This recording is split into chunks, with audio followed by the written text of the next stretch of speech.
მოგესალმებით, ჩემო ძვირფასო ტელემაყურებლებო. დღევანდელი ჩემი გადაცემა მსოფლიოში აღიარებულ და ძალზედ წარმატებულ საოპერო უდიდეს მომღერალთა შორის მართლაც კაშკაშა ვარსკვლავსია. მისი გასაოცარი ხმა და სილამაზე, სამსახიობო ოსტატობა და სცენური მომხიბვლელობა აღაფრთოვანებს უკლებრივ ყველას, ყველგან და ყოველთვის.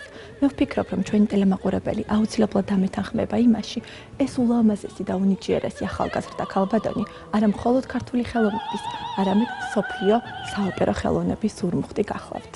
მე ვარ ძალიან ბედნიერი, რომ მართლაც ულამაზესი და არაჩვეულებრივი ქალბატონი, თან ჩემი ახლო მეგობარი ნინო მაჩაიძე გვეწვია დღეს სტუმრად ჩვენს გადაცემაში. მოგესალმები ნინო, ჩემო კარგო, ძალიან დიდი მადლობა, რომ მიუხედავად იმისა, რომ ძალიან მცირე დროით ხარ ჩამოსული, მოახერხე ჩემთან მოსვლა. ყველამ არაჩვეულებრივად იცის შენი უდიდესი ტრიუმფალური წარმატებების შესახებ საოპერო კარიერაში, მაგრამ მე მინდა რომ დღეს ჩვენ აქ ვისაუბროთ ჩვენს ბავშვობაზე, თუ როგორ დაიწყე შენ თავდაპირველად შენი კარიერა, თუ როგორ მოხვდი საერთოდ ამ სფეროში. შენ დაიბადე 1993 წლის 8 მარტს, ასეთ შესანიშნავ ქალთა საერთაშორისო დღეს და ამიტომაც ხარ ასეთი ლამაზი და ამიტომაც მთელი ცხოვრება უნდა გამკობნე ყვავილებით. დაიბადე თამაზ მაჩაიძის და არინა ჯავახიშვილის ოჯახში. თუ მღეროდა რომელიმე მათგანი, თუ ჰქონდათ მათ ხმა, მუსიკალური ნიჭი და საერთოდ საიდან წამოვიდა ის, რომ აი ასეთ ახალგაზრდა ასაკში დაგეწყო სიმღერა? ჩვენ ოჯახში ყოველთვის იყო მუსიკა, დედიკო იყო აი მუსიკის და ზოგადად აი ესე ოპერის ძალიან დიდი მოყვარული. ყოველთვის უსმენდა მუსიკას, ყოველთვის ჩვენ გვასმენინებდა მუსიკას. და ასე ვთქვათ, მე მუსიკის თანხლებით დავიზარდე. მე ვთვლი, რომ მე დავიბადე იმისთვის, რომ მე უნდა მემღერა. ნამდვილად. იმიტომ რომ მართლა ძალიან პატარა ასაკიდან მე უკვე მღეროდი, რასაც ვისმენდი, აბსოლუტურად ვიმეორებდი. რა თქმა უნდა, სიტყვების გარეშე და თუ მაგალითად ინგლისურ ენაზე იყო, რაღაცას ბაძავდი ჩემთვის და აი ესე სულ სიმღერით გადიოდა წლები. 6 წლის ასაკში შემიყვანეს პიანინოზე, სერიოზული კონტაქტი დაიწყო ჩემი მუსიკასთან და ესე დავიწყე პიანინოზე დაკვრა, მაგრამ როგორც ჩანს არ იყო ეს ჩემი საქმე, იმიტომ რომ მე ვუკრავდი, ისი დაკვრაც არ მინდოდა, იმას ვღეროდა. მამიკო კი მღეროდა უნივერსიტეტის გუნდში, იყო ბანი. მაგრამ როგორც ესეთი სერიოზული მუსიკალური განათლება, ასე ვთქვათ, მუსიკოსები ოჯახში, როგორც ესეთი სერიოზული სპეციალობის სახით არ ყოფილა. 6 წლის ასაკში სწავლობდი კონსერვატორიასთან არსებულ ექსპერიმენტალურ ასწლეთში და 8 წლის ასაკში ამავე სასწავლებელში უკვე დაიწყე მეცადინეობა ქალბატონ დოდო დიასამიწესთან არაჩვეულებრივ პედაგოგთან. პატარა ბავშვებს სურთ ხოლმე რომ მღეროდნენ საესტრადო სიმღერებს, საბავშვო სიმღერებს. აი შენ რატომ გადაწყვიტე რომ 8 წლის ასაკში დაგეწყო ვოკალში სერიოზული მეცადინეობა და კლასიკური განხრით? აი ეს საიდან წამოვიდა, ვინ გირჩია თუ ქალბატონმა დოდო მოგისმინა თუ აი როგორ იყო?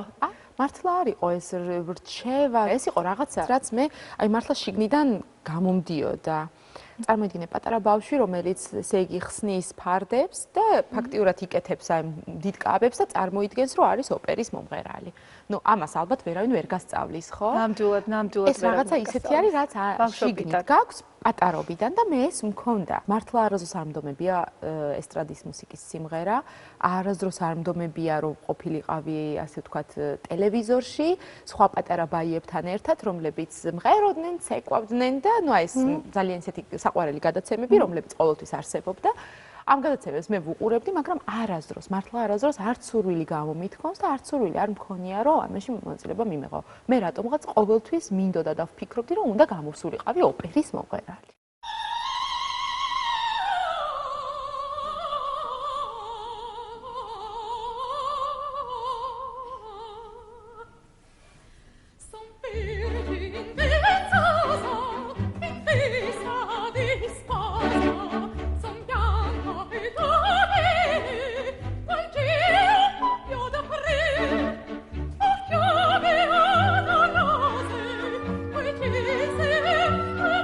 Oh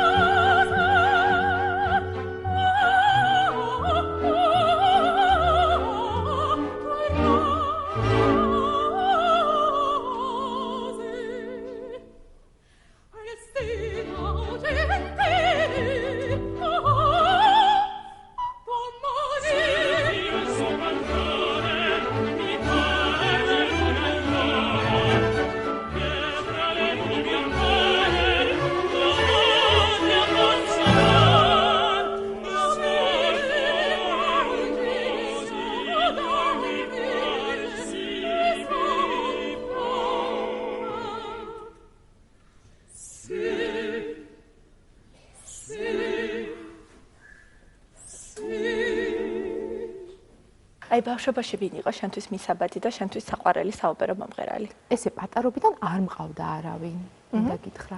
იმიტომ რომ აი მართლა ეს კიდევ ერთხელ ვიმეორებ, ეს იმდენად რაღაცა ისეთი შიგნიდან იყო, რომ ეს არ იყო რაღაცა, რაც მე დავინახე, რაც მე მოვისმინე და ამას მივბაძე. მე უბრალოდ მინდოდა სიმღერა. დედიკომ და მამიკომ გადაწყვიტეს, რომ მოესმინებინათ ჩემი თავი ბატონი ინოდარი ანდღულად. ისიც მან მომისმინა და მან მართლაც თქვა, რომ მე მქონდა ხმა, მე უნდა მემღერა. თვლი თუ არა, რომ ის რომ შენ აი სწორედ აი ასეთ პატარა ასაკში დაიწყე სერიოზულად ვოკალში მეცადინეობა, ეს არის საწინდარი იმისა, რომ შენ დღეს ისე გრძნობ თავს სცენაზე და აი ამ ხელოვნებაში, როგორც თევზი მე ამაში დარწმუნებული ვარ. იმ შემთხვევაში ვთქვათ, რომ შენ დაგეწყოდნო მოგვიანებით სიმღერა, შენ როგორ თვლი? ითვლებოდა რომ მქონოდა პრობლემები სცენის იცი რა არის თვლი, რომ აი ეს ფაქტი, რომელიც საქართველოში არსებობს და რომელსაც მე მართლა მივესალმები და მართლა ვთვლი, რომ არაჩვეულებრივი ფაქტია, რაც ამდენი ხნის განმავლობაში 10 წელია რაც საზღვარგარეთ მოღვაწეობ, მე აი ეს ფაქტი არსად არ მინახავს. იცი ის ფაქტი, რომ 8 წლის ბავშვს აქვს მონაცემები და მას უკვე ეძლევა იმის საშუალება, რომ ისწავლოს სკოლაში, ყავდეს პედაგოგი, პიანისტი, კონცერტმაისტერი და ასევე იმის საშუალება, რომ გამოვიდეს და კონცერტზე იმღეროს მაყურებლის თვალწინ. ეს გამოავლინოს თავის ნიჭი. იცი ეს რა ხდება, იცი? რომ ეს პატარა ბავშვი იზრდება არა მარტო ტექნიკურად და ვოკალურად მის პედაგოგთან, არამედ იზრდება როგორც პატარა არტისტი, უკვე მაყურებლის თვალწინ. იმიტომ რომ ძალიან ხშირად შენ შეიძლება არაჩვეულებრივად იმღერო კლასში, არაჩვეულებრივად იმღერო შენ პედაგოგთან, მაგრამ მე როდესაც გახვალ სცენაზე დაინახავ მაყურებელს, შეგეშინდეს. და სამწუხაროდ იმის ნახევრის ნახევარი ვერ გადასცე, რაც შენ კლასში გამოაჩინე და გამოამჟღავნე. და ეს ფაქტი, აი მართლა ძალიან მისასალმებელია და მე იმედი მაქვს, რომ ეს ჩვენი ქართული სკოლა ყოველთვის იარსებებს ზუსტად აი ესეთი მიმართულებით და ძალიან დიდი ყურადღება მიექცევა, იმიტომ რომ ეს ყოველთვის უნდა არსებობდეს. ეს რაც ჩვენ გვაქვს, აი ეს ფაქტი, ესეთი ულამაზესი ფაქტი არ უნდა დავკარგოთ, იმიტომ რომ საქართველოს ზრდის მართლა არაჩვეულებრივ უდიდეს მომღერლებს და მე ამაში მართლა შემიძლია ესე თავი დავდო, იმიტომ რომ სადაც მივდივარ, იცნობენ ქართველ მომღერლებს, ძალიან ხშირად ერთად გვიწევს სიმღერა, ძალიან ბევრ საოპერო თეატრში არიან ქართველი პიანისტები, ასევე ორკესტრანტები, ასე რომ საქართველოს გააჩნია ძალიან სერიოზული სკოლა, მაგრამ აუცილებლად უნდა დავამატო ერთი რამ, რაც ძალიან მნიშვნელოვანია, ის ფაქტი, რომ ბავშვებს შეუძლიათ რომ დაიწყონ სიმღერა 8 წლის ასაკში, ეს ასევე შეიძლება იყოს ძალიან საშიში. აი სწორედ ეგ მინდა და იმიტომ რომ პედაგოგმა ძალიან დიდი ყურადღება უნდა მიაქციოს, მას ძალიან დიდი პასუხისმგებლობა აღარია. იმიტომ რომ ბავშვი რომელიც არის ნიჭიერი, შენ შეიძლება ის სულ რაღაც ერთ თვეში გაანადგურო. ხომ? შეიძლება არასწორად გზით წაიყვანო, შეიძლება იმ ბავშვს ხმა აღარ შეუნარჩუნდეს და ფაქტიურად დაღუპე მომღერალი, რომელიც შეიძლება გამოსულიყო მომავალში დიდი მომღერალი, ასე რომ ამას ძალიან დიდი ყურადღება უნდა მიექცეს. პედაგოგები უნდა იყვნენ ძალიან ფრთხილად, რაც მართლა ძალიან მახსოვს ისე სერიოზულად და აი რისთვისაც ყოველთვის მადლობელი დავრჩები დოდო დიასამიძე ჩემი პედაგოგის, რომ მართლა არაჩვეულებრივად ფრთხილად მეკცეოდა. მახსოვს ზუსტად რომ ჩვენ მღეროდით პატარა ვოკალიზებს, ვაკეთებდით გამღერებებს, აი ესე სათუთად ნელა, ნაბიჯ.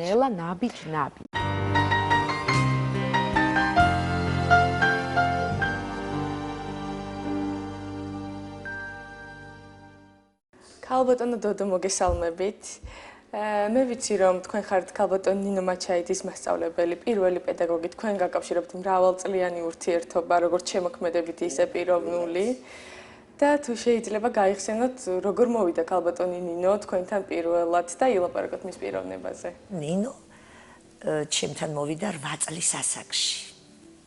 აი მახსოვს ლამაზი ტუჩებით, გაფართოებული თვალებით და ჩვენ დავიწყეთ მეცადინეობა და აი ვატყობ ბავშვი იყო მოცული ამ საოპერო მუსიკით. ყოველთვის დედა დაყვებოდა, ყოველთვის მოწესრიგებული. ნუ დავიწყე ძალიან პატარა ვოკალიზებით, გამღერებებით და ნელ-ნელა ნუ ისე წამოიმართა და მახსოვს რომ ნაწარმოებს როცა მივცემდი, აი მეორე დღეს ზეპირად მოქონდა. შეპყრობილი იყო ამ საქმით ნინო. აი შედეგიც ეს არის. ეს მარტო ჩემი დამსახურება არა, ჯერთი მე თვითონაც ახალი დაწყებული მქონდა პედაგოგობა. მე ნინოსთან ერთად გავიზარდე როგორც პედაგოგი და ჩამოვყალიბდი. ჩვენ ქომაგობდა ბატონი ნოდა რანდგულაძე, ჩვენი მაესტრო, მისი მეთვალყურეობის ქვეშ ხდებოდა ეს ყველაფერი და ისე ფაქიზად, სათუთად, რომ ბავშვს არ დაეღალოს ყელი, ხმა და ესე ჩამოვყალიბდით და პირველი სოლო კონცერტი გავაკეთეთ კონსერვატორიაში ჩაბარების წინ. და დღემდე ვინც იყო ამ კონცერტზე, ყველას ახსოვს, როგორი ფეიერვერკი იყო ეს კონცერტი. ნინომ იმ დღეს ამ პატარა გოგომ, 17 წლის გოგომ მოგვიტანა დიდი ზეიმი. დღესაც გრძელდება ჩვენი ურთიერთობა.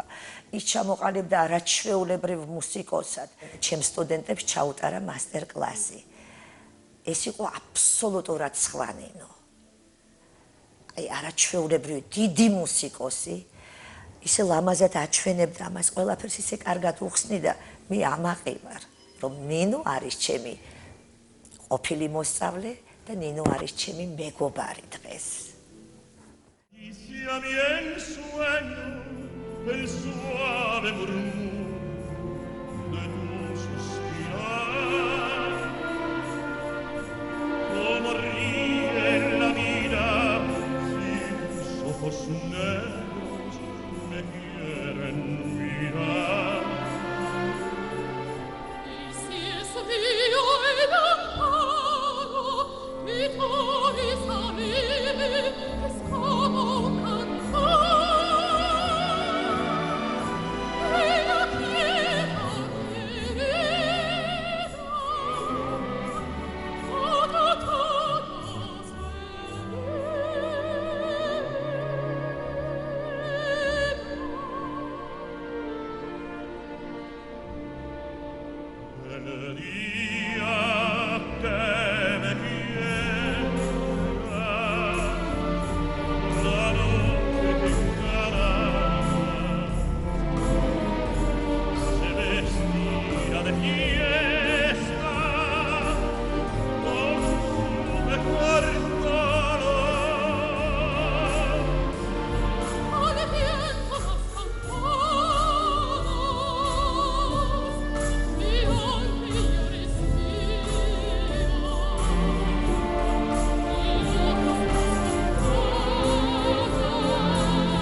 გადატეხის პერიოდში აი როგორ იყო თქვა გადატეხის პერიოდში ჩვენ საერთოდ მახსოვს მე რომ 1 წელი საერთოდ არ მიმღერია. რომელ ასაკში? ეს იყო 10-დან 11 წლამდე. 10-დან 11 წლამდე. არ მიმღერია საერთოდ 1 წლის განმავლობაში ჩვენ საერთოდ დავანებეთ სიმღერას თავი და 11 წლის ასაკში უკვე დავბრუნდი. კი ბატონო, ანუ შენ საკმაოდ ადრეულ ასაკში ქონდა გადატეხის პერიოდი. კი, იმიტომ რომ მე რახან დავიწყე უკვე 8 წლის ასაკში, ასე ვთქვათ, ხმის დამუშავება, ესე დავუძახოთ, 10 წლის 11 წლის ასაკში უკვე ხმა იცვლებოდა და 11 წლის ასაკში უკვე შეიცვალა. ნინო, მე მახსოვს რომ შენ უკვე მერვე კლასში პარალელურად დაიწყე სწავლა ნიჭიერთა მუსიკალურ ათწლედში ფლეიტის განხრით. შენ უკრავდი ძალიან კარგად ფლეიტაზე, მაგრამ მაინც სულ გინდოდა სიმღერა, სადაც ჩვენ უკვე გავიცანით ერთმანეთი და დავმეგობრდით, ეს ის წლებია. მე მინდა რომ მკითხოთ, ფლეიტის დაკვრამ რამდენად განაპირობა ის რომ გაქვს არაჩვეულებრივი სუნთქვა თუ კი დაგეხმარა ამაში, ვთქვათ მუსიკალურობა ყურია, ამის შესახებ რა შეგიძლია რომ გითხრა? მე ფლეიტაზე დედამ შემიყვანა ზუსტად მაგ მიზნით. იმიტომ რომ ჩვენ გავიგეთ რომ ფლეიტაზე დაკვრა ზრდიდა სუნთქვას. ანუ ეხმარებოდა დიაფრაგმას რომ გაზრდილიყო და მომღერალს ქონოდა უფრო დიდი და ესეთი გრძელი სუნთქვა, ასე ვთქვათ. და მართლაც აი დედიკომ მახსოვს მიყიდა რაღაც არაჩვეულებრივი ფლეიტა, რომელზეც მე დავიწყე დაკვრა და ძალიან მომეწონა, მართლა ძალიან მომეწონა. 14 წლის ვიყავი, მახსოვს და ორკესტრშიც კი უკრავდი. კონცერტებიც კი დავუკარი, მე უკვე რასაკვირველია 17 წლის ასაკში გავყევი ჩემ გზას და მივატოვე ფლეიტა და უკვე კონსერვატორიაში ჩავაბარე ვოკალის განხრით. ნინო, შენ შემდგომ უკვე კონსერვატორიაში სწავლა განაგრძე ბატონ თემურ გუგუშვილთან, თავად არაჩვეულებრივ მომღერალთან და ნუ ქალბატონ დოდო დიასამიწესთან შენ ისწავლე ძალიან ბევრი რამ ვოკალში.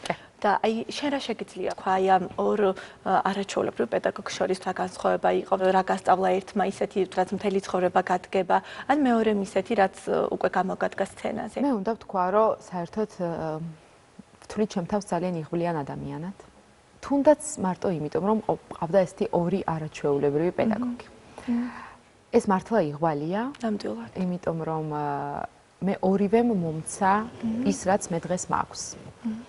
ის, რასაც მე ამდენი წელია უკვე წინ მივყავარ ჩემ კარიერაში, იმიტომ რომ მე უნდა აუცილებლად აღვნიშნო, რომ მე საზღვარგარეთ არ მყავს ვოკალის პედაგოგი. და მე არასდროს არ მიმეცადინია არც ერთ ვოკალის პედაგოგთან საზღვარგარეთ, გარდა როდესაც მე ჩავაბარე ლასკლას აკადემიაში და მე იქ დამხვდა უკვე ლეილა გენჩერი, რომელიც იყო, ასე ვთქვათ, არტისტიზმის პედაგოგი და ლუჩანა სერა, რომელიც იყო ვოკალის პედაგოგი, მაგრამ პირველივე გაკვეთილიდან მე ლუჩანა სერამ გაომიცხადა, ნინო, ჩემო კარგო, შენ ხარ ჩამოყალიბებული მომღერალი, შენ გაქვს არაჩვეულებრივი ტექნიკა და მე შენ ტექნიკას ხელს არ მოვკიდებ. ეს იყო მართლა იცი როგორი გამონაკლისი, იმიტომ რომ ნუ როგორც წესი ხდებოდა ბავშვების, ასე ვთქვათ, გადაკეთება. ასე რომ მე აი ამ წლების განმავლობაში მივდივარ წინ დოდო დიასამიწის და თემური გუგუშვილის დამსახურებით.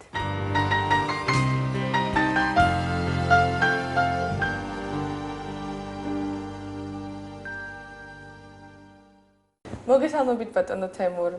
მე ვიცი რომ თქვენ ხართ ქალბატონ ნინოს მასწავლებელი, იგი თქვენს კლასში სწავლობდა კონსერვატორიაში. თუ შეიძლება გაიხსენეთ მისი კონსერვატორიაში სწავლის პერიოდი, მისი წარმატებები. 2000 წელს ჩაირიცხა კონსერვატორიაში. ჩემთან გადმოვიდა მეორე ნახევარში. თავიდანვე განსხვავებული იყო და გამოირჩეოდა თავისი მუსიკალობით, თავისი შესრულების მანერით. განსხვავებული იყო იმით, რომ აი როგორც ტვერს ასრუტი ისე ითვისებდა ყველაფერს უცებ. რაც არ უნდა მიგეცა, დღეს მიცემდი რაღაც ნაწარმოებს და მეორე დღეს მზად მქონდა, ზეპირად იცოდა, ნუანსები იცოდა, ეხლა მუსიკოსი იყო, ეგ არ იყო შემთხვევით მოსულის, 10 წლები ქონდა დამთავრებული და მან ძალიან შეუწყო ხელი ნინოს საერთოდ განვითარებას და განათლებულობას. 2004 წელს ნინომ დაამთავრა ბაკალავრიატი და 2005-ში ჩააბარა მაგისტრატურაში. ამ დროს უკვე ნინოს ნამღერი ქონდა სპექტაკლი საოპერო სტუდიაში, ერთ-ერთი ურთულესი სპექტაკლი იყო დონიცეტის დონ პასკუალე, რომელიც შემდეგ თეატრშიც იდგმებოდა. და თეატრში დადგმამდე საოპერო სტუდიის სპექტაკლები ტარდებოდა საოპერო თეატრში. და ნინო იქ მღეროდა ძალიან წარმატებით.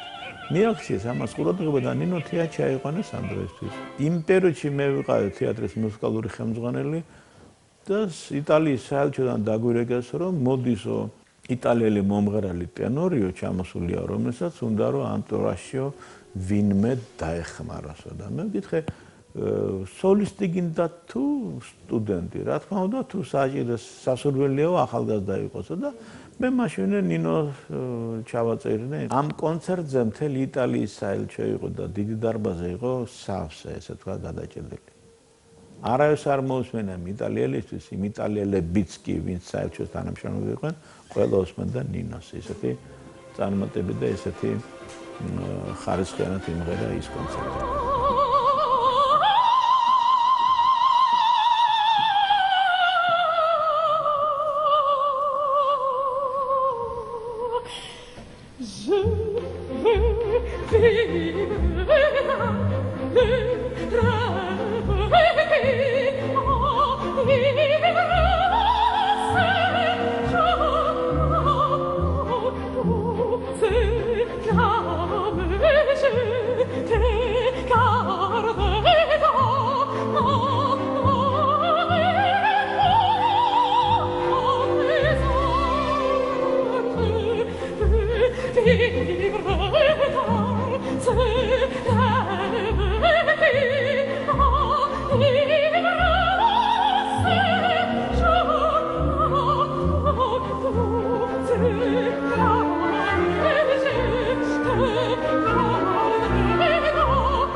შენ თვლი რომ იღბალს და ღვთისწყალობა ძალიან დიდი მნიშვნელობა აქვს ხო?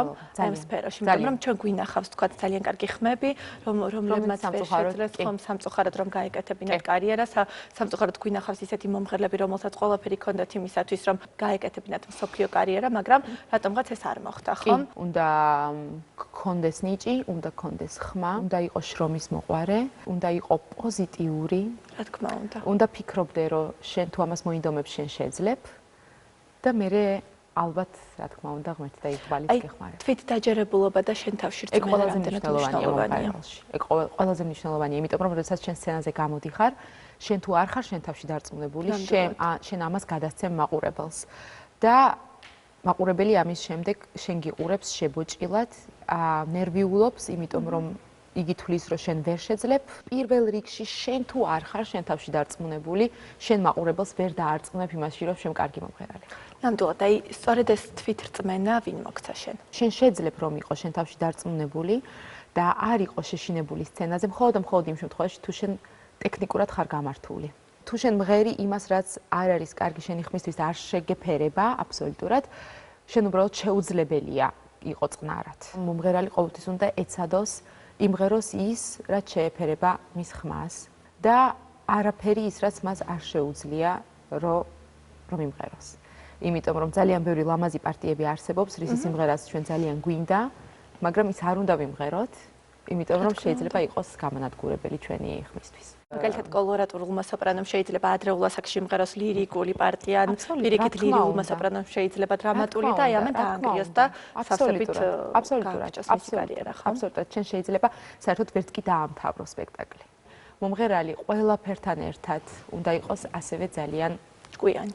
პირადად შენ რაც შეგეხება, მაგალითად მე ძალიან კარგად მახსოვს, თვალყურს ვადევნებდი შენს კარიერას ბავშვობიდან დაწყებული. შენ თავიდან იყავი ძალიან მაღალი კოლორატურული სოპრანო, ხოლო ეხლა კი როდესაც შენ მოგისმინე კონსერვატორიის დიდ დარბაზში მართლაც საოცარი შთაბეჭდილება მოახდინე, არა მხოლოდ ჩემზე, არამედ მთელს იქ მყოფ მსმენელს. თვითონ შენი ხმა ნამდვილად არის უკვე გაზრდილი და არის უკვე ლირიული სოპრანო. მოხდა აბსოლუტურად ბუნებრივი განვითარება, მე ამისთვის არაფერი გამიკეთებია. მე ხმები ყოველთვის მესმოდა, რომ ბავშვის გაჩენის შემდეგ ხმა სუყდება, ცენტრი დიდდება და ჩემს შემთხვევაშიც ზუსტად ესე მოხდა. მე ვიგრძენი აი ბავშვის გაჩენის შემდეგ, რომ ძალიან კარგად გვცნობ თავს ცენტრალურ პარტიებში, როლების სიმღერის დროს, რომ ჩემი ცენტრი ძალიან გაიზარდა, გამსუყდა და ამიტომ მე უკვე მივეცი ჩემ თავს იმის უფლება, რომ შემოვიტანო ჩემ რეპერტუარში ასევე ლირიული პარტიები. რასაკვირველია, ძალიან მოწიწებით ვუდგები ამ საკითხს, მართლა ძალიან ბევრს ფიქრობ. მე მინდა გავიხსენო 2003 წელი, რაც მე ძალიან კარგად მახსოვს, როდესაც ჩვენ სტუდენტები ვიყავით და შენ გარდაგეცვალა დედა, ერთ კვირაში თუ არ ვცდები, მოგიწია, რომ ოპერაში აუცილებლად უნდა გემღერა დებიუტი დონ პასკუალეში, ხომ, ნორინას პარტია. აი ეს იყო რაღაც საშინელი დრო მე მახსოვს და ყველანი გაოგნებულები ვიყავით, მაგრამ თამხელად ტკივილის მიუხედავად ჩვენ შეძელი და რამ შეგაძლებინა ასეთი დიდი ტკივილის შემდეგ აი ასე მალე შენ გემღერა ეს პარტია. ალბათ ისევ დედიკოს სურვილმა, იმიტომ რომ მე მახსოვს და მე არასდროს დამავიწყდება, რომ მე დავდიოდი უკვე რეპეტიციებზე, ამ ოპერის დონ პასკუალის რეპეტიციებზე დავდიოდი, როდესაც დედიკო უკვე ვეღარ იყო კარგად და მახსოვს, რომ აი ბოლო დღეს მან მითხრა შენ იმღერებ დონ პასკუალეს პრემიერას. ეს ფაქტურად არ იყო გადაწყვეტილი, იმიტომ რომ არ ვიყავი მარტო მე დასახელებული ნორინას პარტიის შემსრულებლად, ასევე იყო ორი სხვა არაჩვეულებრივი მომღერალი. ასე რომ ის ფაქტი, რომ დედაჩემი იყო ესე დარწმუნებული, რომ მე ვიმღერებდი პრემიერას, მე დამეხმარა და ასე ვთქვათ, მომცა იმის ძალა, რომ როდესაც იგი გარდაიცვალა, მე ვთქვი, რომ მე არ უნდა დამეკარგა არც ერთი წამი, მე უნდა წავსულიყავი კონსერვატორიაში რეპეტიციებზე და მე უნდა მემღერა ეს პრემიერა.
დედაჩემი იყო ჩემი ყველაზე დიდი გულშემატკივარი ყოველთვის. მე არ დამავიწყდება არასდროს, როდესაც წავედი მოსკოვში, ვიყავი სულ რაღაც 16 წლის და წავედი იქ საერთაშორისო კონკურსში მონაწილეობის მისაღებად და როდესაც ჩავედი პირველივე რეპეტიციაზე, რომ მოვისმინე მომღერლები, სერიოზულად შემეშინდა. და სერიოზულად დავფიქრდი, რას ვაკეთებდი იქ იმ მომენტში. იმიტომ რომ იმ ხელა ხმები მოვისმინე და ისეთი არაჩვეულებრივი მომღერლები და ყველა იყო ჩემზე დიდი, იმიტომ რომ ეს კონკურსი იყო 30 წლამდე, მე ვიყავი 16-ის და ფაქტიურად ყველა იყო 29-30 წლის. მე საღამოს დავბრუნდი სახლში, დედაჩემს დაურეკე და ვუთხარი, დედიკო, რატო ჩამოვედი აქ, არ ვიცი თქო. არ ვიცი რატო ჩამოვედი, მაგრამ ნუ კაი, წავალ და მიმღერებ ხვალ. მე ძალიან კარგად მახსოვს ხაჩორს ეს მომენტი. და დედაჩემმა მითხრა, არა, შენ ხვალ წადი, იმღერე და მაგიდან ჩამოხვალ პირველი პრემიით. კარგი დედიკო, მე ვთხარი, შენ თუ ამის გჯერა, კარგი. იყოს ეგრე. მე წავედი მართლაც, ვიმღერე სამივე ტური და მართლაც ჩამოვედი და ვბრუნდი პირველი პრემიით. აი შენი ლასკალას აკადემიაში გამგზავრება როგორ მოხდა? შენ მოიპოვე ხომ ეს პრიზი რომ გამგზავრებულიყავი? აი ეს მოგვიყევით, შეიძლება ეს ფართო აუდიტორიისათვის არ იყოს ცნობილი. კი, ეს იყო ესე იგი 2005 წელი.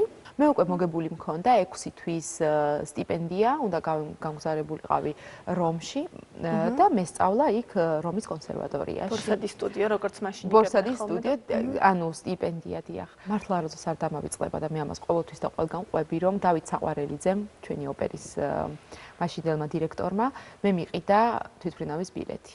მეც მახსოვს. და მან მითხრა, რომ აიღე ეს ბილეთი, წადი და ჩააბარე აკადემიაში. ეს 20 წლის გოგოსთვის. იცი როგორი ბიძგი იყო, რომ მე ყოველთვის დავრჩები მადლობელი დათოსი ამისთვის, იმიტომ რომ მას ჯეროდა ჩემი ყოველთვის და მან ბილეთი რომ მიყიდა, იგი დარწმუნებული იყო, რომ მე მართლა ჩავაბარებდი. და რაც შეეხება სასტუმროს თანხებს, მამაჩემმა, როგორც ასე ვთქვათ, ყველაზე დიდმა თაყვანისცემელმა ჩემ ძმასთან ერთად აი ეს მოიპოვეს ყველანაირად დამეხმარნენ და გავემგზავრე. ჩავედი ლასკალაში. დამხვდა 600 მონაწილე და ამ 600 მონაწილედან აკადემიაში მიგვიღეს 9. 3 ვიყავით ქართველი. ნამდვილად შენ, ქეთევან ქემოკლიძე და ირინა გაბანაძე, არაჩვეულებრივი და თქვენ ნამდვილად ეს როგორ მიუთითებს კიდევ ქართველების რაღაცა არაჩვეულებრივ ნიჭზე. რამდენად მნიშვნელოვანი იყო შენთვის ის, რომ შენ გამგზავრე ლასკალას აკადემიაში და მოხვდი იმ გარემოში, სადაც უკვე იყვნენ უდიდესი მომღერლები, იტარდებოდა არაჩვეულებრივი მასტერკლასები, ქონდა შესაძლებლობა რომ გემღერა ლასკალაში. აი შენ როგორ გონია, იქ რომ არ გამგზავრებულიყავი, როგორ განვითარდებოდა და წარიმართებოდა შენი შემდგომი კარიერა, ვთქვათ, აი საქართველოში რომ დარჩენილიყავი. და რა შეიძინე შენ იქ ისეთ მნიშვნელოვანი, რაც გამოგადგა ძალიან სცენაზე. მე ლასკალას აკადემიაში გავიზარდე როგორც არტისტი. მთლიანი ესეთი დატვირთული მუშაობა მიმდინარეობდა არტისტიზმზე, როლების შესწავლაზე და ასე ვთქვათ, განვითარებაზე, როგორც არტისტი, ჩამოყალიბებული არტისტი, რომელიც უკვე მზად არის იდგეს სცენაზე და შეასრულოს მთავარი პარტიები.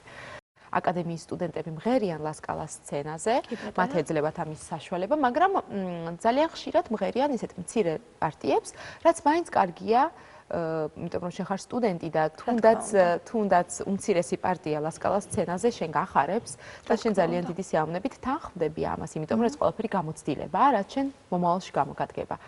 მაგრამ რაც მე ძალიან მახარებს, ჩემ შემთხვევაში მოხდა ის, რომ მე 1 წლის მიღებული სტუდენტს შემოსთავაზეს, რომ ემღერა მთავარი პარტია ლასკალას სცენაზე. და ეს არ იყო აკადემიის სპექტაკლი, არამედ ეს იყო ლასკალას ესეთი სრული სეზონის ერთ-ერთი სპექტაკლი.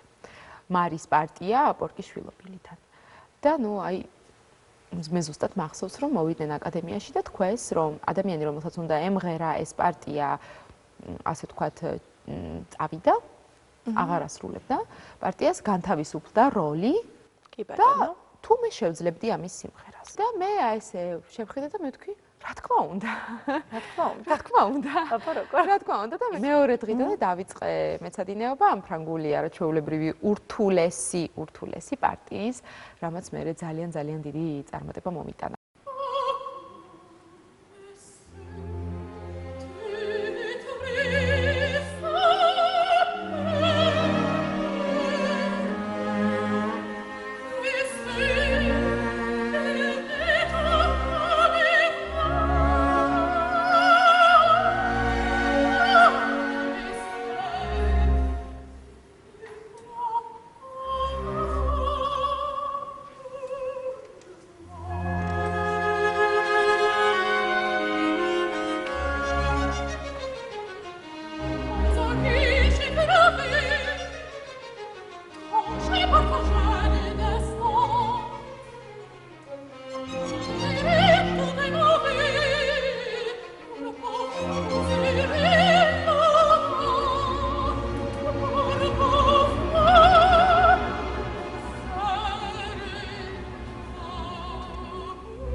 ეხება იმ ფაქტს, შენ ხელმოწერით, შენი ხელმოწერით სურათიც მაქვს შენი. კი. და რაც ეხება იმ შეკითხვას, რომ რა მოხდებოდა, მე რომ იქ არ წავსულიყავი. მე ვთვლი, რომ მე მაინც წავითოდი. იმ მომენტში თუ არა, რომელიმე სხვა მომენტში, ეს თუ არ იქნებოდა ლასკალას აკადემია, ეს იქნებოდა რომის აკადემია, ეს თუ არ იქნებოდა რომის აკადემია, ეს იქნებოდა გერმანია, ავსტრია, ესპანეთი, ან რაიმე სხვა ქვეყანა, იმიტომ რომ ეს იყო ჩემი მიზანი და მე ბავშვობიდანვე ვიყავი ძალიან ისეთი სერიოზული ბავშვი, რომელმაც ზუსტად იცოდა რა უნდოდა ცხოვრებაში.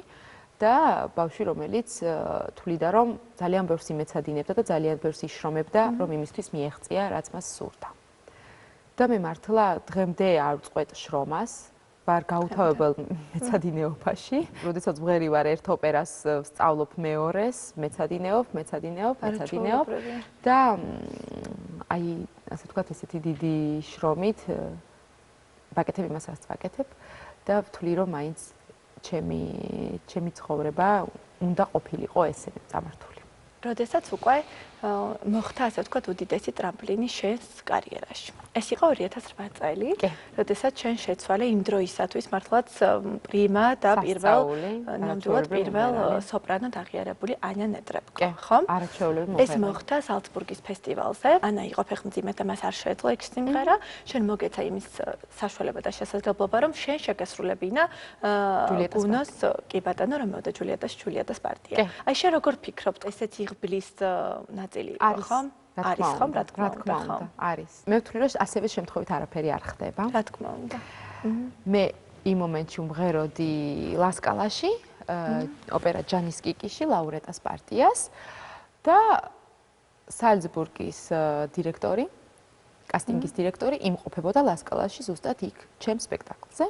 კი ბატონო. და სპექტაკლის შემდეგ იგი მოვიდა და მე მითხრა, ჩვენ ვიპოვეთ ჩვენი ჯულიეტა. თანახმა ხართ რომ იმღეროთ პარტია?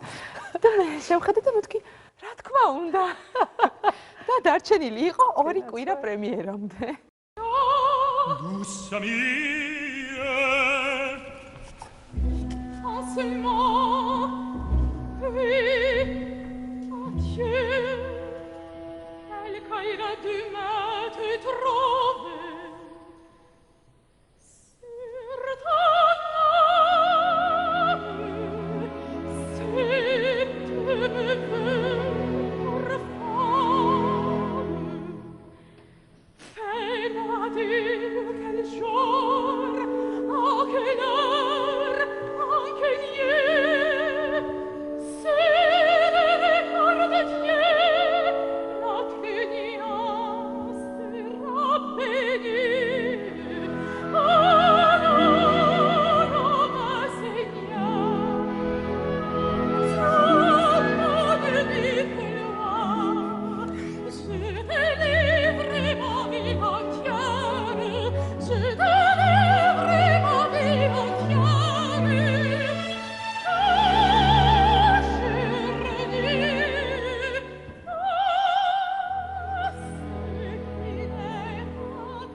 შენ ძალიან მცირე პერიოდში მოამზადა უკვე ეს პარტია. მე ერთ კვირაში უკვე შემიძლია ვისწავლო მთელი მთლიანი როლი.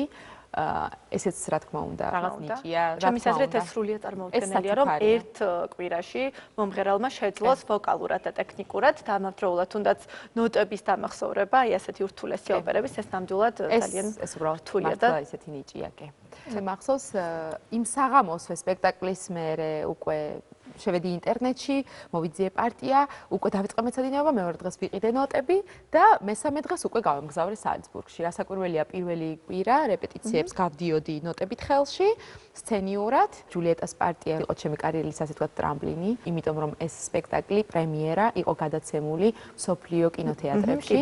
და აი მართლა მთელმა მსოფლიომ ადევნა თვალი აი ამ პრემიერას. შენი საყვარელი პარტია არის? არ მაქვს ერთი. არა? აბა მე რომ ვიცი რომ თითქოს პუჩინის ბოჰემა? არა. ერთი არ მაქვს. ერთ-ერთ ინტერვიუში შენ არა, არა, აი ესე იგი ისე დაწერეს. არასწორად გაიგეს. კი ბატონო. არა, არ მაქვს ერთი ყველაზე საყვარელი პარტია, უბრალოდ იმიტომ რომ იმდენად ლამაზია ეს ოპერები, რასაც ვასრულებ და იმდენად მრავალფეროვანია ეს პარტიები, რომ უბრალოდ შეუძლებელია გიყვარდეს მხოლოდ ერთი. ჩემს საყვარელი როლები არის ჯულიეტა, ეხლა უკვე შემოვიდა ჩემს ასე ვთქვათ რეპერტუარში ტრავიატა, რომელზეც გიждები.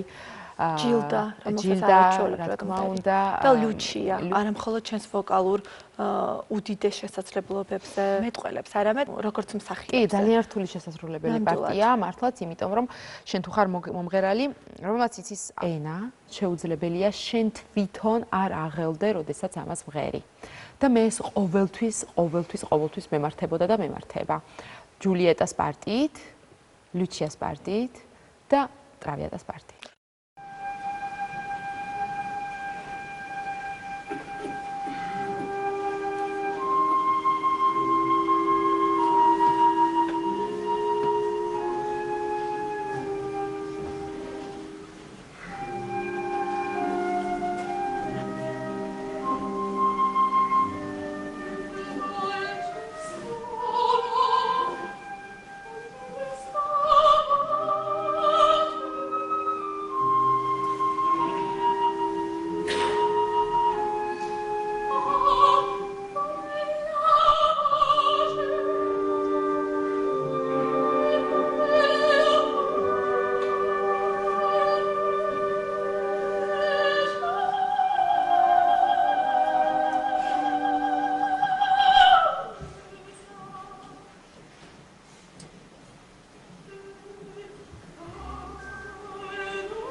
რომელი ქვეყანა გხიბლავს ყველაზე მეტად და რომელი ქვეყნის პუბლიკას? ყოველი ქვეყნის მსმენელს აქვს თავისი დამახასიათებელი თვისებები. აი მაგალითად, ამერიკაში ძალიან უყვართ, ესე ვთქვათ, სიცილი. კი ბატონო. ისეთი ადვილია, ესეთ კომიკური ოპერების შესრულება ამერიკაში, იმიტომ რომ აი მართლა ძალიან გიხარია, შენ თვითონ გიხარია, რომ ხედავ მათ ესე ძალიან უხარიათ. იმიტომ რომ რაც არ უნდა გააკეთო, უხარიათ და იცინიან. მოდიან, როდესაც მოდიან, რომ უნდა მოისმინონ კომიკური ოპერა, არიან უკვე ესე განწყობილი, რომ უნდა იცინონ.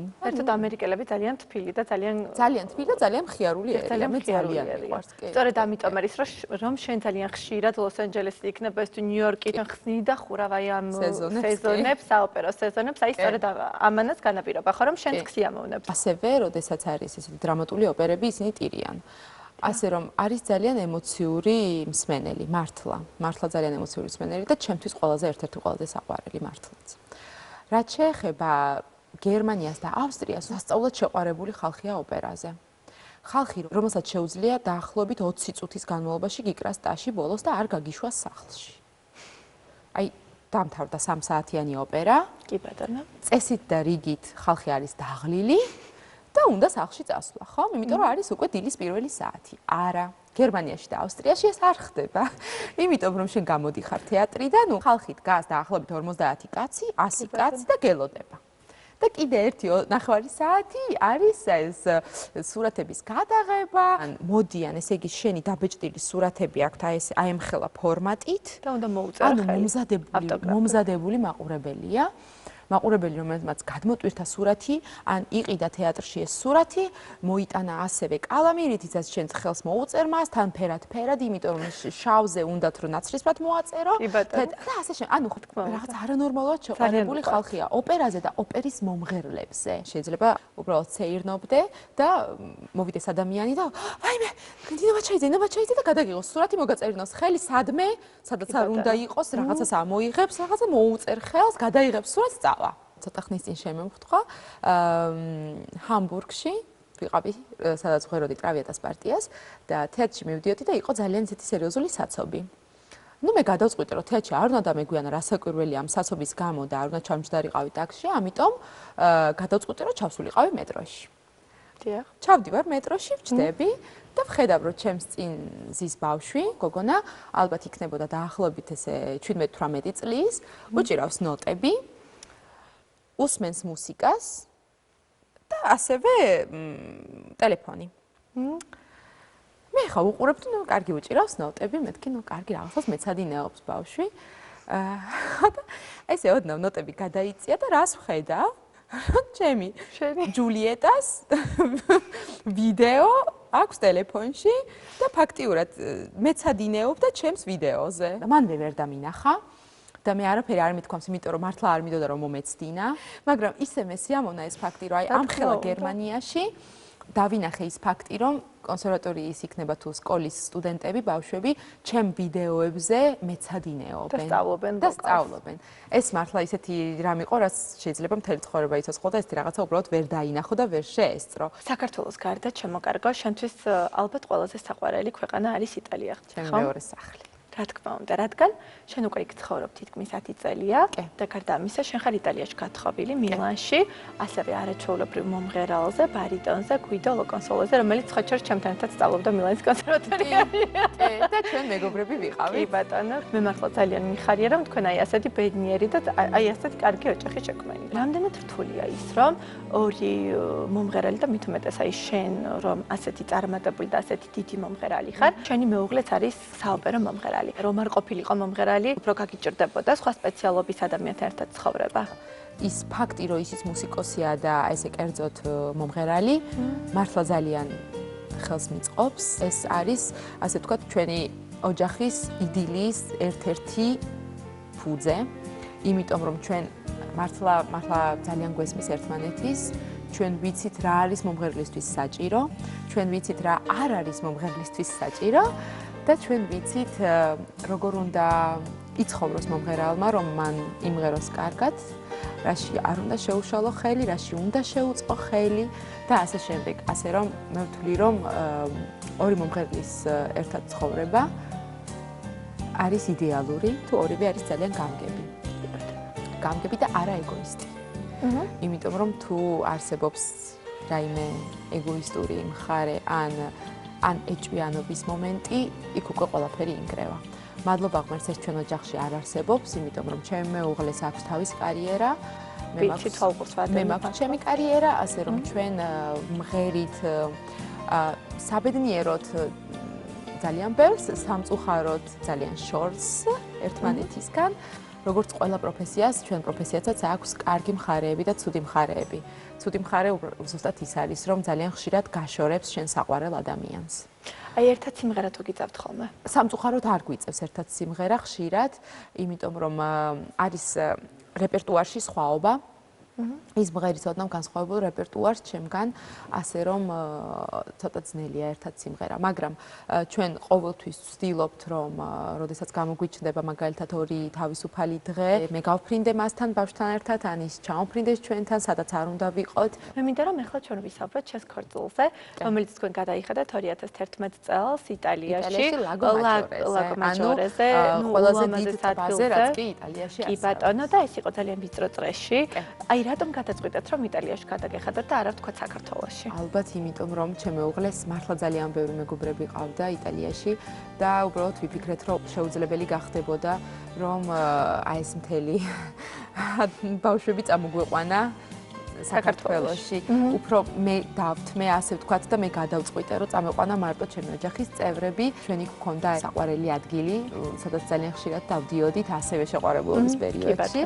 და ამიტომ სულ რომ თავი დავანებოთ, აი რა იყო უფრო ადვილი და რა იყო უფრო ძნელი, უბრალოდ გვინდოდა იმ ადგილას ქორწილის გადახდა, იმიტომ რომ ეს ტბაზე იყო ერთ-ერთი ულამაზესი ვილა, კი ბატონო, თავის ულამაზესი ბაღით, სადაც ჩვენ გადავწყვიტეთ, რომ გადაგვეხადა ქორწილი და აი ყველაფერი იყო ესე იგი ისე გაკეთებული, რომ უნდა ყოფილიყო მზე.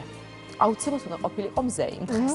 და ჩვენ ეს ყველაფერი გავაკეთეთ 3 თვით ადრე, ასე რომ არ ვიცოდით რა მინდი იქნებოდა, მაგრამ რაღაცა ისე პოზიტიურად ვიყავით განწყობილი და რაღაცა ფიქრობდით, რომ არა მზე იქნება. 3 თვით ადრე გადავწყვიტეთ, რომ მზე იქნებოდა და გავაკეთეთ მოგზაურობა ამ ტბაზე, იმიტომ რომ ტბაზე არსებობს პატარ-პატარა ძალიან ბევრი სათლამაზი კუნძულები და ეს ჩვენი სტუმრები უნდა გაგვესეირნებინა აი ესე ტბაზე.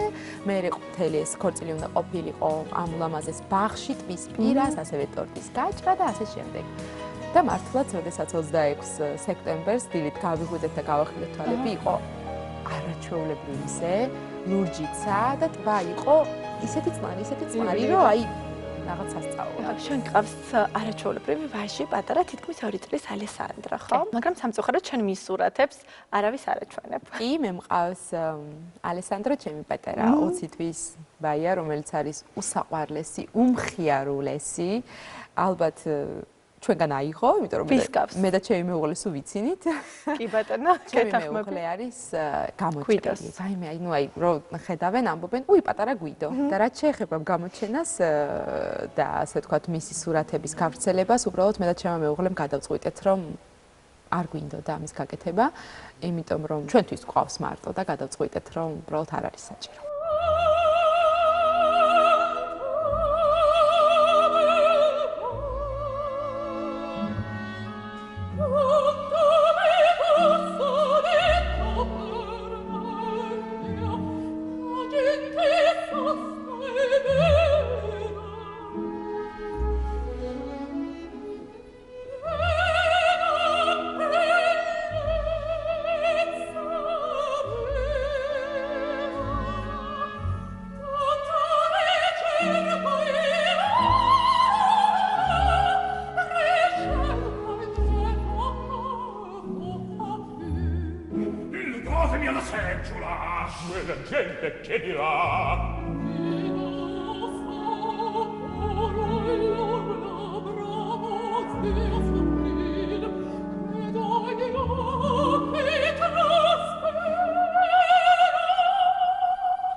ბოლო სპექტაკლი ბარსელონას ლისეუს თეატრში ვიმღერე, როდესაც ვიყავი 8 თვის და 2 კვირის ფეხმძიმე.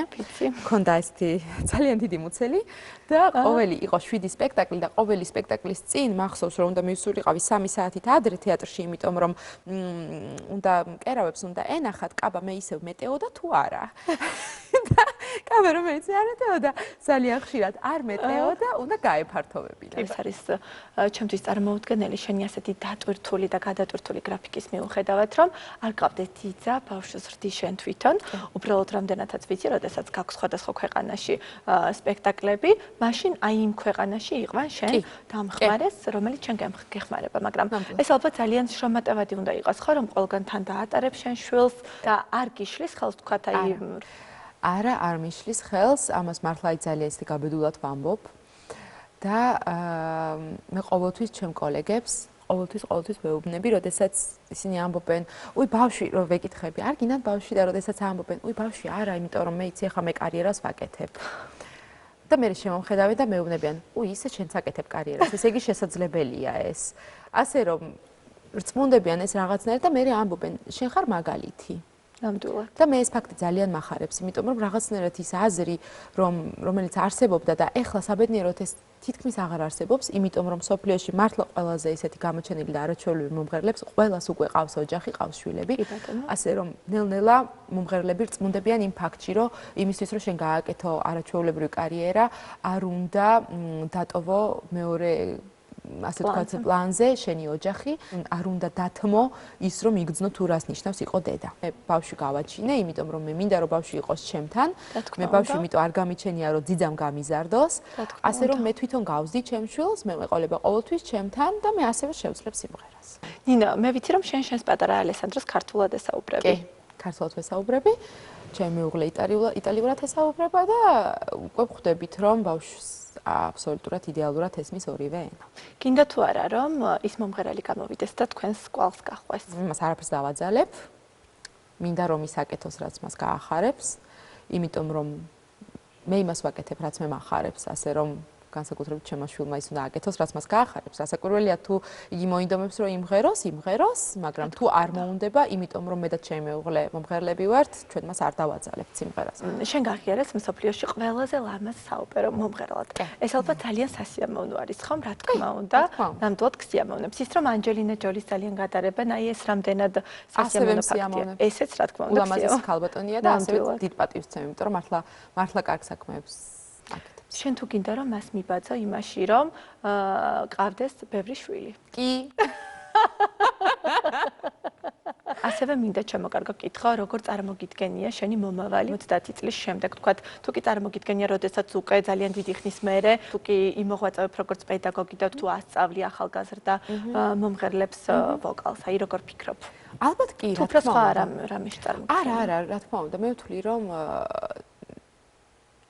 როდესაც მე დავამთავრებ სიმღერას, ასე ვთქვათ, ძალიან დიდი ხნის შემდეგ, ძალიან დიდი ხნის შემდეგ, როდესაც აუცილებლად შევეცდები, რომ ბავშვებს ვასწავლო ის, რაც მე ვისწავლე. იმიტომ რომ სამწუხაროდ გამიგია ძალიან ბევრი დიდი მომღერალი, რომელმაც გადაწყვიტა, რომ ეს არ გაეკეთებინა და ვთვლი, რომ უბრალოდ არ არის სწორი, იმიტომ რომ შენ თუ ცხოვრებაში რაიმე გისწავლია, უდიდესი მომღერლებისგან, რომლის პატივიც მე მქონდა, რომ მე მუშავა ლეილა გენჩერთან, ლუჩანო სერასთან, მირელა ფრენისთან, რენატო ბრუძონთან, ლუიჯი ალვასთან და ასე შემდეგ და შემდეგ უკვე მემღერა პირადად პლასიდო დომინგოსთან და ლეონუჩისთან და ასე შემდეგ ვერ დავამთავრებ ჩამოთვალო ყველა უდიდეს მომღერლებთან ნამდვილად და მე მათგან მართლა ძალიან ბევრი მაქვს მიღებული. მე უბრალოდ შევეცდები, რომ ეს ყველაფერი გადავცე ახალ თაობას, რომ ეს ყველაფერი არ დამთავრდეს, სადღაც არ გაჩერდეს, რომ ოპერამ ყოველთვის იარსებოს და ყოველთვის განვითარდეს, ასე რომ მე რაც მისწავლია, შევეცდები, რომ მათ ვასწავლო. რას ურჩევდი ახალგაზრდა მომღერლებს, რომლებიც თქვა დღესდღეობით ცდილობენ, რომ გადადგან სერიოზული ნაბიჯი აი ამ პროფესიაში? ვურჩევდი, რომ იყვნენ ძალიან დაფიქრებული. სერიოზულობით მიუდგნენ ამ ყველაფერს, ეცადონ რომ ყოველთვის, როდესაც სცენაზე გამოვლენ, არაჩვენონ ის თუ რა კარგი მომღერლები არიან, კი ბატონო, არამედ შეეცადონ რომ მაყურებელს აუჩუყონ გული.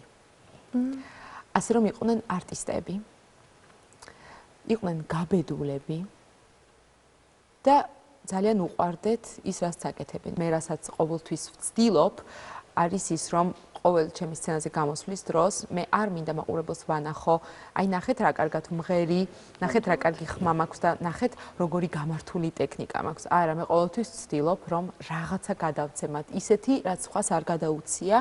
მე ვცდილობ, რომ ისინი მოსულები ჩემს სანახავად შემოვიყვანო აი ამ ოპერის სამყაროში, მათ ავუჩუყო გული, ისინი ვატირო და გავუშვა სახლში რაღაცა სხვანაირი პოზიტიური ემოციებით სავსე. შენ ხარ აღიარებული არა მხოლოდ როგორც ყველაზე ლამაზი მომღერალი, არამედ ყველაზე საუკეთესო სოპრანო დღესდღეობით მსოფლიოში. პირველ ათეულში. ნამდვილად პირველ ათეულში და შენ ხარ მესამე ადგილას და მე ვიმედოვნებ რომ ძალიან მალე აუცილებლად გადაინაცვლე პირველ ადგილას. და მე მიხარია რომ ვარ მესამე ადგილას, მართლა აი ორი ისეთი ბუმბერაზი მომღერლის შემდეგ რომელიც ერთი 11 წლით დიდია ჩემზე, მეორე 20 წლით დიდია ჩემზე და ის ორი არის აი მართლა ორი ბუმბერაზი მომღერალი, ასე რომ ჩემთვის 32 წლის მომღერლისთვის არის მართლა უდიდესი პატივი, რომ იყოს მსოფლიოში მესამე ადგილზე. თქმა უნდა და შენ ჯერ კიდევ ყველაფერი წინ გაქვს, ნინო, და მე მინდა რომ შენ იყო ძალიან ბედნიერი შენს ცხოვრებაში, ჩამოკარგო და მინდა რომ იყო ყოველთვის აი ასეთი ხალასი.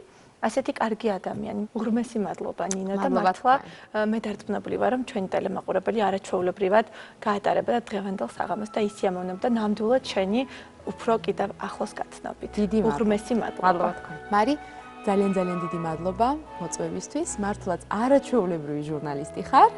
შენ უკვე იყავი არაჩვეულებრივი პიანისტი, იყავი არაჩვეულებრივი მეგობარი, არაჩვეულებრივი მომღერალი, მინდა გითხრა, არაჩვეულებრივი ხმის პატრონი. დიდი მადლობა. და აი ხლა რაღაცნაირად აგმოღაჩინე როგორც ესეთი არაჩვეულებრივი ჟურნალისტი და აი მართლა დიდი მადლობა რომ მომიწვიეს არაჩვეულებრივ გადაცემაში. გადაცემა რომელიც ამხელა დროს უთმობს ოპერას, ამხელა დროს უთმობს მომღერლებს, მუსიკოსებს და ზოგადად ამხელა დროს უთმობს ხელოვნებას, ნამდვილად მივესალმები, ისე გააგრძელეთ, რომ აი ეს გადაცემა სულ წინ და წინ წავიდეს და სულ უფრო და უფრო მრავალფეროვანი და არაჩვეულებრივი სტუმრები გყავდეთ, მართლაც გილოცავთ და წარმატებას გისურვებთ. გემშვიდობებით ჩამოძვირფასებო და დარწმუნებული ვარ, რომ დღევანდელი საღამო სასიამოვნოდ გაატარეთ არაჩვეულებრივ ულამაზეს და მართლაც უნიჭიერეს ქართველ მომღერალ ნინო მაჩაიძესთან ერთად. მომავალ შეხვედრამდე კეთილი სურვილებით.